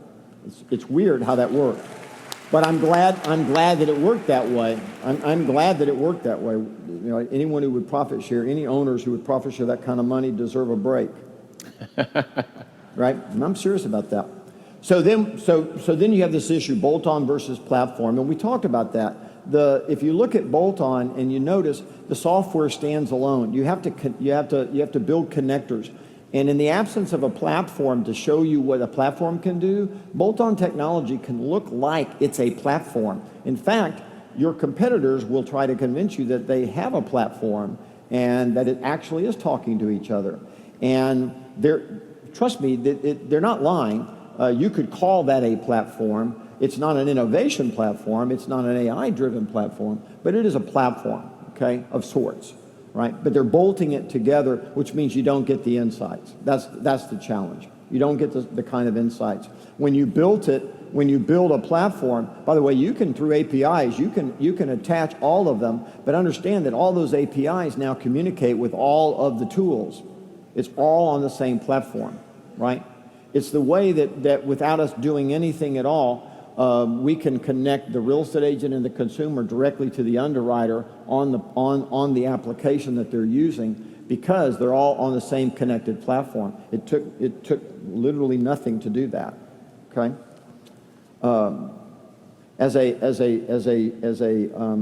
Just a test to see how fast we could innovate. When NAR announced their hackathon, we entered it without a product. And then in 3 weeks, we built a product from scratch, right? And came up with it and invented it that actually won the award. It wasn't a tech company that won it, was it? Maybe it was, but it was us. And we did it in 3 weeks. And it was really just again, you're very kind, but this is your company. This is what you own. This is yours. You own this. You control this. There was a company recently that had some technology, and then they announced that they were going to let companies that were not a part of their company use it. And of course, I read that and I went, oh my gosh, their agents are not going to like that. And sure enough, a couple of weeks later, it was agents revolt, and a company quits doing that. And you're going, if I came in here and announced to you, it's really cool, you paid for all of this, and now I'm going to let your competitors have it, what would you say? Wouldn't you? Yeah, of course you would, right? So who would do that? That's agitated Gary just a little bit. Well, again, yeah, Yeah. I just get agitated about it. Anyway, so platform revolution is real simple, and there's a battle, and I know that, again, the battle is not the battle that you fight every day. Every day that you fight is will someone willing to sell a home at a price that the market will accept, or does someone want to buy a home? And that's the battle, and the services you provide. What's coming, however, is a reimagination of how all that works. And what's exciting is that as an organization, you're the group that's going to be defining it more than anybody else. If you look at the industry landscape over this, right, you can kind of put it in this matrix, right? You could say where you want to be is you want to be a tech-enabled agent, and you want to be operating off of an innovation platform driven by artificial intelligence and big data that's connected. And then you have three other choices, though. And the interesting thing is you can fill all the other technology that's out there in the real estate industry today, other than Zillow and Redfin, by the way, other than Zillow and Redfin and Realtor.com, and all of them will fall into the other three quadrants. They won't fall into the top right one. Only Zillow, Redfin, Realtor.com, and Keller Williams fall into that, up into that category. The risk of a slowing housing market, so we're going to switch gears. So the risk of a slowing housing market is really this is for the public companies and the private companies. And there's a lot of conversation and information, articles constantly about private-backed and publicly financed real estate companies or ventures, right? You understand, again, that there's only one player out there of any size that's privately owned, and that's you. And the rest of them they fall. Well, the only reason that matters is because we can make a decision right now if y'all want. Okay, we'll wait. But my point is that these other companies operate differently. I honestly think the reason why I'm the most vocal and agitated, because after I spoke at Inman, extremely agitated, my email was filled up with the CEO of these major companies. Seriously, it was filled up saying thank you so much, and for speaking the truth or trying to. And I came back, and each one of them I said, hey, jump on in, the water's fine. But the problem is they're privately funded or they're publicly traded, and because of that, they can't step into controversy. And it's why I got left on an island by myself, looking stupid at times, because I seem to be really agitated, and people are aiming back at me publicly going, well, why is he so agitated? What's wrong with him? What we didn't understand is that all those companies are extremely agitated privately, but because of the way they're funded, they cannot risk the stock price being moved over how they talk. Keller Williams doesn't have a stock price, right? So it doesn't matter. Anyway, so the risks are, you can read them, right? For a public company, falling stock prices impair their ability to raise capital. Large stock investors get jittery. So one of the challenges that all of our competitors who are public companies or private venture that are looking to go public, they were all hoping for, and they've publicly said they're hoping for a tech valuation, in the stratosphere of, 40x, 30x, 50x. They're not going to get it. And they're not going to get it because this weekend you stopped all that. See, prior to this weekend, they were hoping you were going to fail. No one had any idea what we just released. They'd never seen it, wasn't any of their business. We didn't talk about it, okay? But the world today now understands that you own a platform and it works. You built the most sophisticated CRM on the planet. You did, by the way. You did. You did. It's going to be glitchy. It's going to be glitchy. It's going to have some little challenges, but trust me, again, like I said, we had 30,000 people in a lab using it before we walked in here, which already made it the most used CRM in the real estate industry. Again, no one writes about that because they don't want to write about that. But that's actually the most important news in the industry, believe it or not. That's the most important news. Real estate agents now own their own platform, okay? That's a big thing. And you're going to start, again, the network effect, and that as people adopt, right? For instance, we found out we put command out there. It's used. People they're on it, right? Well, we had 10,000 a minute or 10,000 a second last night of requests coming through on it. 10,000 a second for what they tell me, 7 minutes. I could get that wrong. It might have been 11 minutes. It was 11 minutes. Yeah, and the system got slower, but it didn't break. Okay, but that's a big deal. That is such a massive thing, right? But our point is that it's the dumbest it'll ever be. It's the worst it'll ever be right now, right? Meaning that as we get adoption, we immediately have insights. One of the insights that we walked out today and told you is that got an opportunity to get those addresses. well, you don't have the addresses, right? Right? 92% of what's in command today doesn't have an address attached to it. Now, we didn't know that 2 days ago. We know it now. You see the point? Yeah.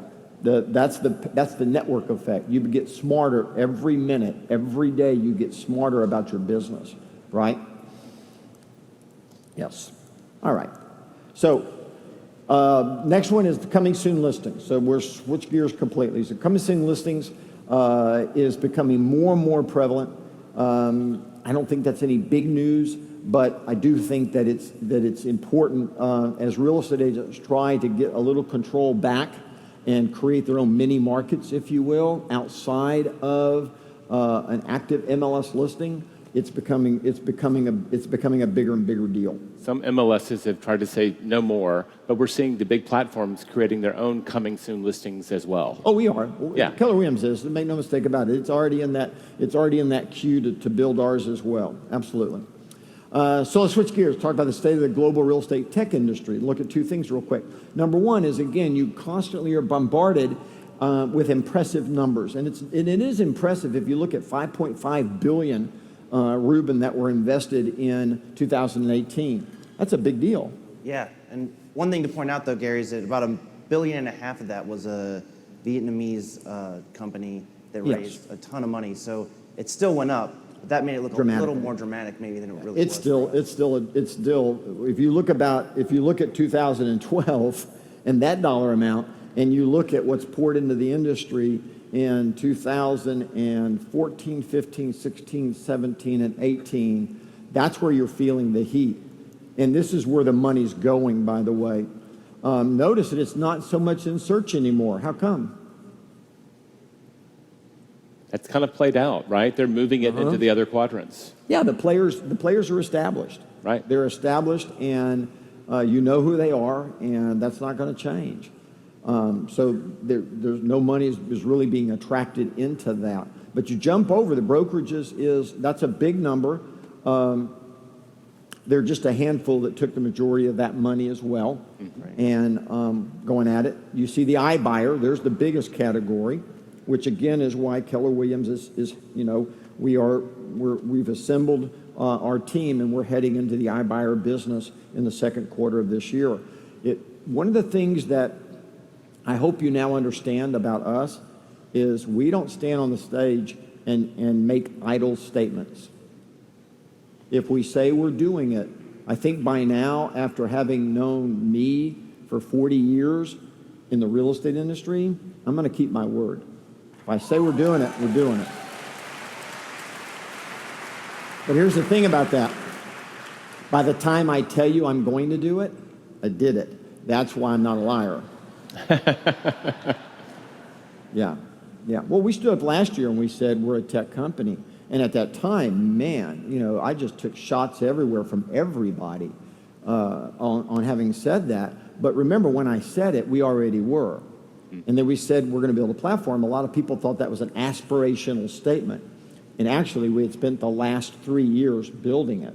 I wasn't standing up here saying what we were going to do. I still remember that guy, Notorious Bob, and he wrote an article and said that yeah, he was one of the more vocal persons. Not picking on him, just using an example of he was an individual who said, well, when Google calls, let us know. Well, Google had already called when he wrote it. And if you were here yesterday and you saw the kind of, we were poking fun at ourselves a little bit, and you saw that the CEO of Google AI in California just a few months ago stood up at a conference, and what you saw was her opening statements where she talked about Keller Williams. Okay? Yeah. So anyway, if none of it works, right? Yeah, right. Okay. So there you go, the iBuyer. And that's a big deal. One of the things I want you to understand is in all these categories, from search to brokerage to iBuyer to mortgage to ancillary service to post-purchase, all of those are all headed to the same place, the end-to-end platform. They're just entering the game from a different position, okay? True story, I tried to,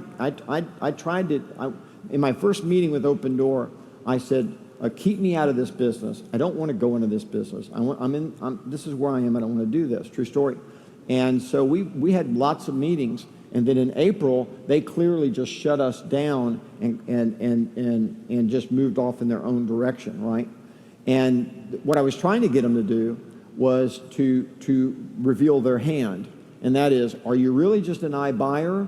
Because if you are, you should just hire the largest real estate sales force that's selling more real estate than anybody, and we'll meet all your numbers. We'll save you all your marketing costs. Yeah, we'll save you all that money, right? And all you have to do is pay the agent and keep them at the center of the transaction. That's all you have to do, and they will take you to the promised land.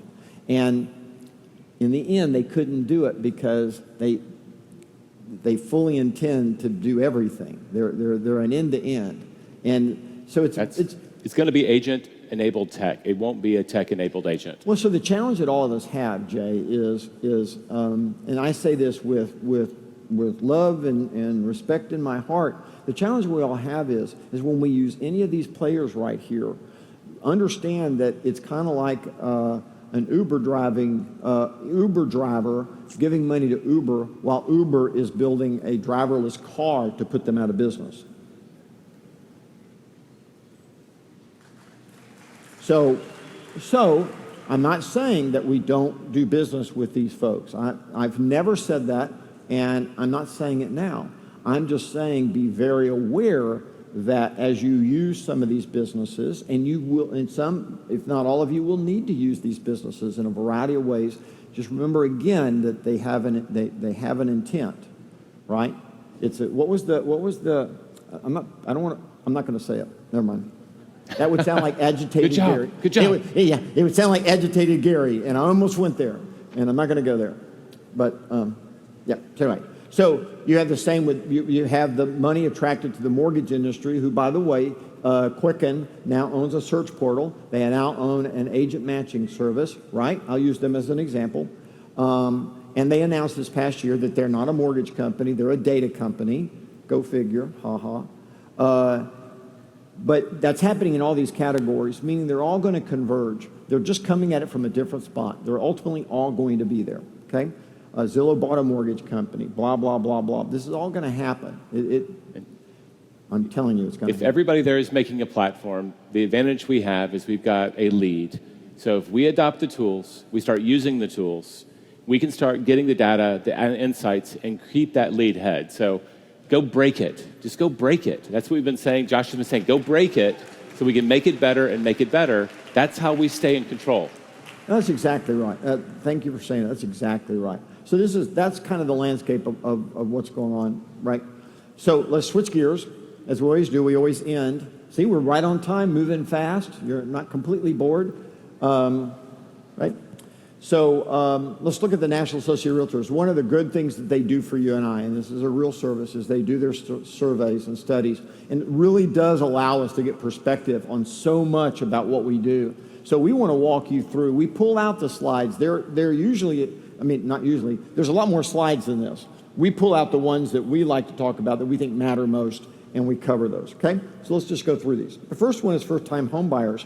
And again, you can notice there's a steady decline. It really ramped up in 2009 and 10, but that was the government stepping in and encouraging those folks to get into the market. So one way to think about it is we said it at the time, and that is you do understand that we're borrowing from the future to make sales we wouldn't normally make today. So if you look at 2008, 9, and 10, and you look at those percentages that we went way over where we should be, you now go, oh, they didn't go away. We just sold them houses ahead of their time. Got it? Yep. Now, of course, inventory, home prices, interest rates, student debt, all that also conspires to take a percent off the table. What I hope is that we as an industry will do our job and help people understand that the number one reason they want to buy a property is so at the very least they can stabilize the cost later in their life. If they make more money, then they could sell the home and move up or change. But if they don't, then in 30 years, they don't have that mortgage anymore. Does that make sense? To me, it's the number one reason why we sell real estate, is to help people stabilize their life. More than anything else, folks, that's what it does. Okay? So the primary reason for purchasing a home. Number one is just the desire to own a home. Number two, a larger home. They're being relocated. There's a change in their family situation. The desire to be closer to family or friends or be in a better area. And that's kind of it. Everything else is everything else. That's kind of why they do it. So if you think about lead generation, and you think about, okay, what would be where can I go find people that might want to buy a home?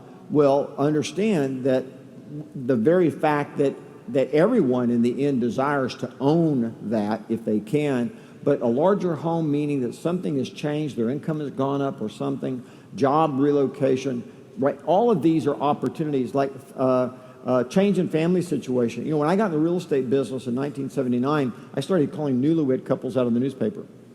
I did. And it was so humorous because this one time I called, by the way, I'm so dumb at 22, it's embarrassing. And I'm calling everybody. And I wasn't even looking at the faces, right? The couple. And I get this one gentleman on the phone, and he goes, son, I think we're just going to move into her house, right? He's like 65, 70 years old, you know? And I'm going, man, yeah. It was funny. But, right, we understand that's a family change. I understood that naturally. There's a change. They might want to downsize, sell, or whatever, right? Sure, absolutely. Tenure in previous home. So this is really interesting, right? If you look at your percentages. 1 year or less, 4%. 2 to 3 years, 10. Right? 4 to 5, 12. So just go to the bottom. This is the one that really matters. The median is 10 years. Gary, we had to chop off 2018. The numbers on this in the next slide were a little weird. They had 24% of home buyers or something. It was like there was even a bigger number of people buying in 1 or 2 years. So we just excluded it to see if it gets straightened out. Yeah. But basically, it's been pretty stable. Yeah, I don't think it changed. I think 2018 was the same as 17, Jane. I think same here. Their expected tenure, they stay 10 years. They expect to stay 15. That's a big deal. And that all started back in 2012, 2011 with the massive shift and people became uncomfortable. Okay? But there you go. The length of time that it takes to buy a property, to search for a property, that's really not changing anymore, which I find fascinating because you would have thought that the internet and the availability of all this information, people would be able to just go bam like that, right? But you were telling us that we talked about the number of homes that people actually see. We'll talk about that a little later, but you talk about it right now. That when they use the internet and they walk into an agent, what's the odds of they'll buy the home that they found? It's 9.5% of buyers already show up with a house that they think they want that they end up buying. Yeah. What percent? 9.5%. Show up with a list. They have a list, and in that list is the house they buy. Right. So 1 out of 10. 1 out of 10. So 1 out of 10. The rest of them need our help. Yeah, 90% walk in and they don't have the property they're going to buy anywhere on that sheet of paper. Mm-hmm. That's what the study says. Okay. So for all that information and the fact that the property is everywhere and a buyer can see everything, they only get it right 10% of the time. And I think that number is going to stay I think it's going to stay there. Okay? Yep. Okay, so first step in buying process, number one, they look online. Now, we say this every year, and NAR never gives us better guidance on this, and that's we don't know if they stumbled on a website or if they were actually looking at your website or they were, right, it doesn't say. So we don't know how they got the website, whether you sent them or they went themselves, but there's where they went. Number two, which is fairly steady, is they contact a real estate agent. But let's remember, people want to buy a house, and a realtor usually comes along with it, which is why we promote a house. We put a for sale sign out there because people are looking for real estate agents. They're looking for houses.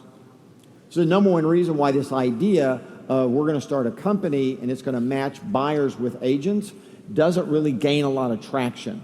It sounds like a good idea, but the statistics say that people aren't looking for real estate agents. They're looking for a house, and the agent comes with them. Now, the referral is completely different. But if you're working off a referral, you don't go to a site for the site to refer you. You actually go to a friend or family member, an acquaintance that you would trust, and say, who would you use? Who are you using? And that's what you do, right? They looked online for information about the buying process, 11%, not a big number. Contacted a bank or mortgage lender, 7%. So this is interesting, right? So I want you to understand that the mortgage industry is competing with you, right? This is why I found it weird that when we did our thing in the mortgage business in order to connect it to the platform and connect everyone to the underwriter and moving towards that seamless end-to-end transaction, that the mortgage industry took a lot of pot shots at us. And I didn't understand that because they were over here trying to get in front of our agents and create leads and then try to control them and sell them to us. Why are they then turning around and poking fun at us? I never understood that, by the way. Talked with a friend or relative about the buying process 6% of the time. So you can see it's kind of all over the place. At the end of the day, it's have an online strategy. And number two, build your database. Build your database. Get that address, by the way, and communicate with that database, right? Trust me, it's a game changer. If you will just focus on your business as your database and you build your relationships through that, you will transform the real estate industry. You will transform it, I promise you. Information sources buyers use, obviously websites, real estate agents, mobile devices as well, open house, yard sign, even print newspaper advertisement. But notice that everything below online video site, everything drops off dramatically, right? And it's kind of interesting, right? Because open house and yard sign are holdovers from a former era, correct? Right? And then you have online is, right, online video, tablet, or mobile device, and online website is taking over. So technology is taking over, I mean, in terms of how people use, what people use for those sources of information. Where buyers found the home that they purchased. Well, again, there you go. It coincides with the other one. We were looking, and we also found it, 50%.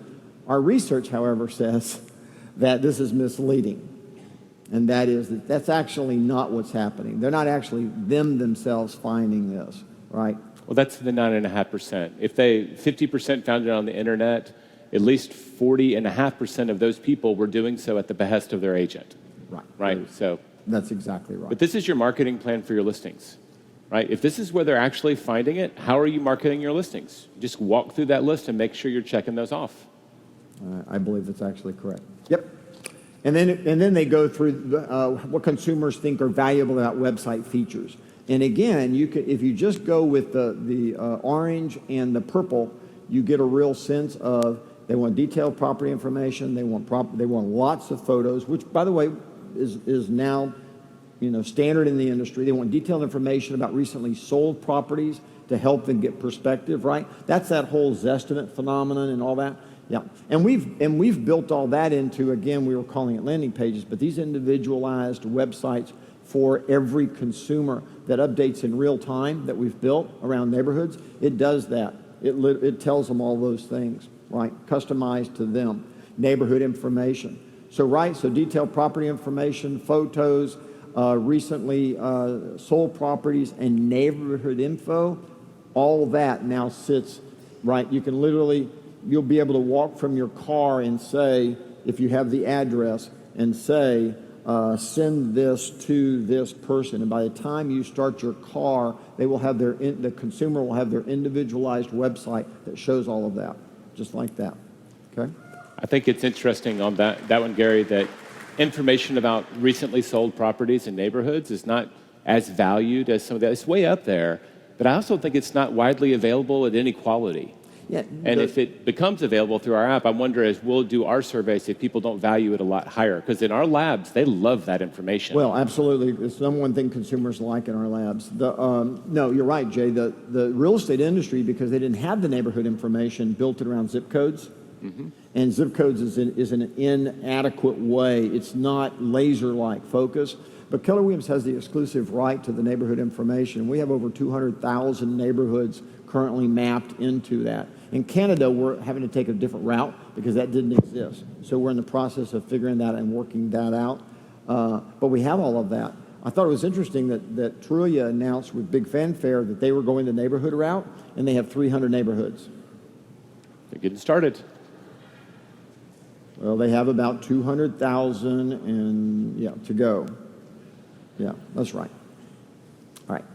So we get all of this, right? The truth of the matter is what's changing again is you think about a website, but why do you actually need a website if every one of your customers has their own custom website that you own, that you're communicating directly with? Which would you want as a consumer? An app, you mean? Their own app? Well, both. Both, yeah. Well, they already, no, right now on command, they can, we call it a landing page, but it in essence is a website. They don't need your website, they want their own. I got it. What he said. I'm slow. See, this is where the game changes, and that is we're all thinking about, hey, come to my site. Instead, and I'm not saying that's a bad idea. What I'm saying what the consumer wants is the consumer wants to go to their site. They want to go to their site, customized for them, okay? And that's what changes the game.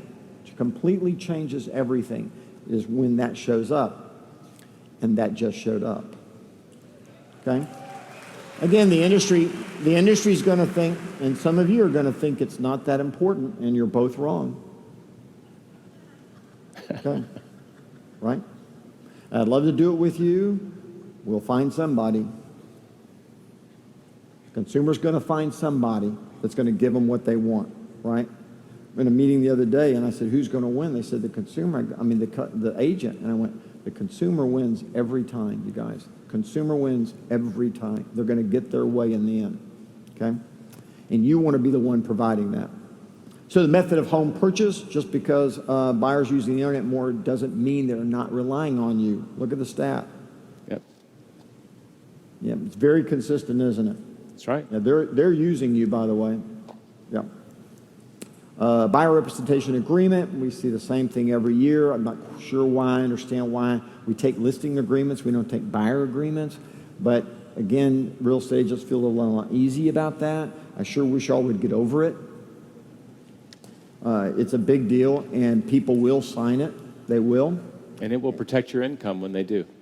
Yeah, well, it's a professional thing to do. It takes you from being a salesperson to a professional when you operate off of an agreement. Right? Yeah. All right. What buyers want most from their agent? They want you to find the house, negotiate it, right? Help with the price negotiation, with the terms, show them comps, help with the paperwork. Bam. That's what we do. Okay? How buyers found their agent. Well, this is the thing that's interesting, right? The one that I always find fascinating, look at the referral, right? So referral is always the top number. So when we say build a database and work that database, the reason why we're saying that is the statistics every year say that that's the number one source that buyers use to find their agent is through a referral or a relationship. Now, the thing that gives us distress every year is the number doesn't change, and that is 12% used the agent previously, and now they use them again. So when they're surveyed and they ask, would they use you, what do they say?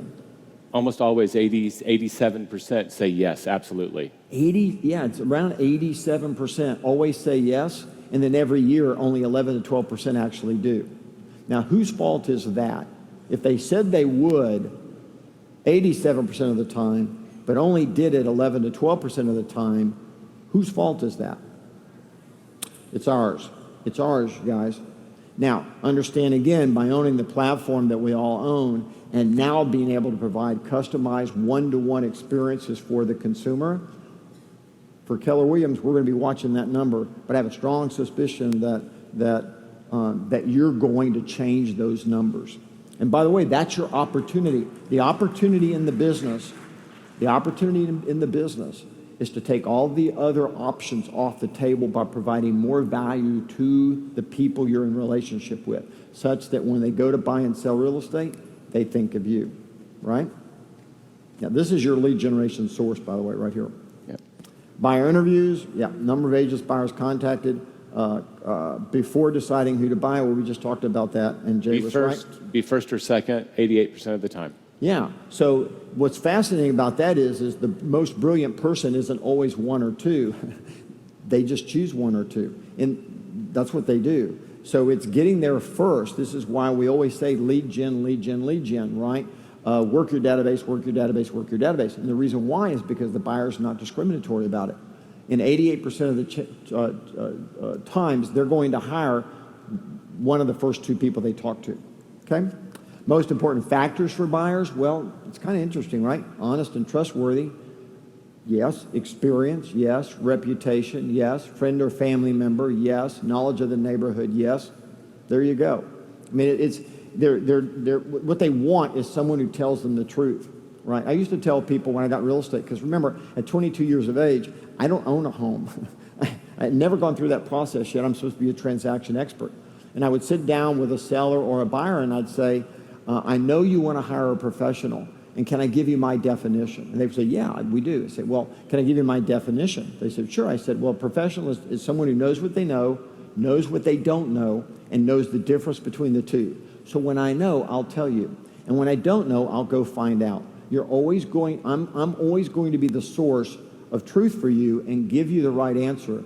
I won't always know it, but I will find it. Do you get that? Okay. That's what people want. And if that's your dialogue, I still got it. If that's your dialogue with people, you're good, because that's as honest and transparent as you can be with a buyer or a seller. Okay? Home is a financial investment? Absolutely. 72% say real estate is as good or better as an investment than a stock. Absolutely. And it's totally true, by the way. Well, we already talked about this, right? Yeah. We don't have a customer service problem. They like the service we give, and they would use us again and again.